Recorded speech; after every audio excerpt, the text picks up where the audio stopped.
Ninjago Season 8 Episode Ranking. Hi, it's Bricks on Bricks here for another video, and today, as you can see, I will be doing the 9th episode of my tier list series, which will be, of course, ranking the episodes of Season 8 with this tier list you see right here, of course.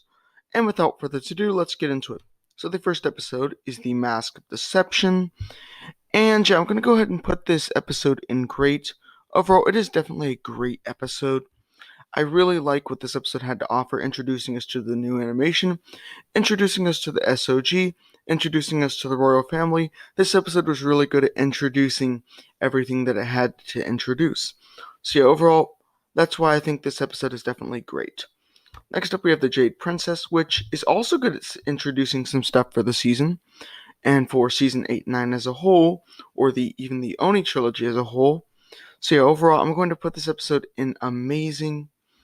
I do really like how the episode goes. We learn more about Harumi, the SOG attack at the end of the episode. Hutchins has a little arc. Overall, you can't go wrong with this episode. Next up, we have episode 3, The Oni and the Dragon.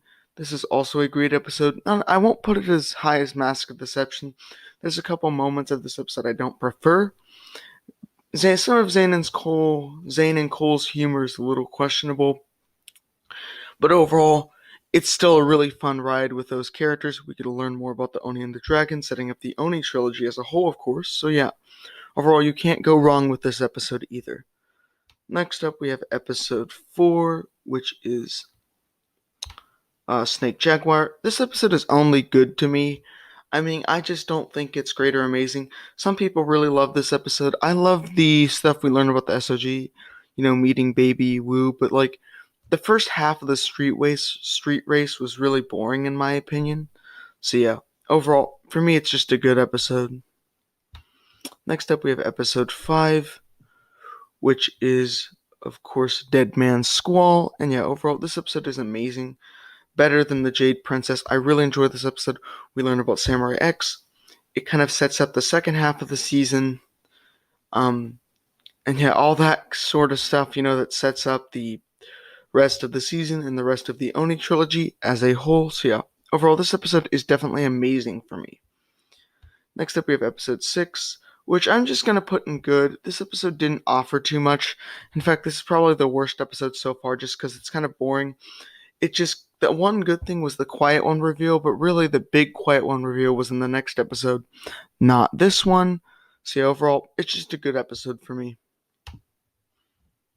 Next up, we have episode 7, which is Game of Masks, and I'm going to put this episode in great.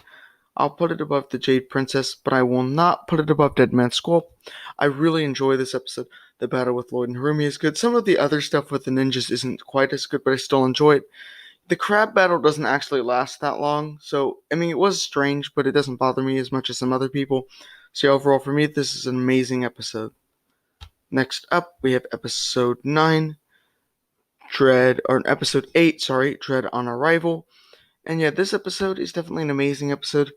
I don't think I'll put it above Dead Man's Squall. I don't think it was quite as good as that episode. I was definitely entertained. I think it's tied with the previous episode for how good it really is. I really do enjoy this episode. It kind of, sets up Garmadon being resurrected. We get some good action sequences, but I just don't think it's quite as good as this episode. Next up, we have episode 9, True Potential.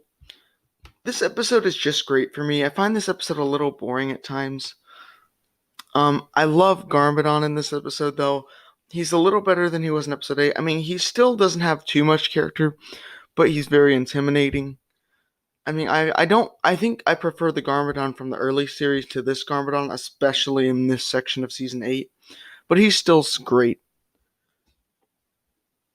Next up, we have the finale of Season 8, which I'm tempted to put in okay because there's some boring parts, but I'll put it at the very bottom of good. It's probably the worst episode of the season. Maybe I'll put it above the Quiet One, just because I think it's just a little better than that episode, but it really isn't anything special as much as like the other episodes of the season. So yeah, overall, this is my tier list for all 10 episodes of Ninjago Season 8. Hope you guys enjoyed, and stay tuned for my Season 9 tier list. So, bye! We came from Ninjago.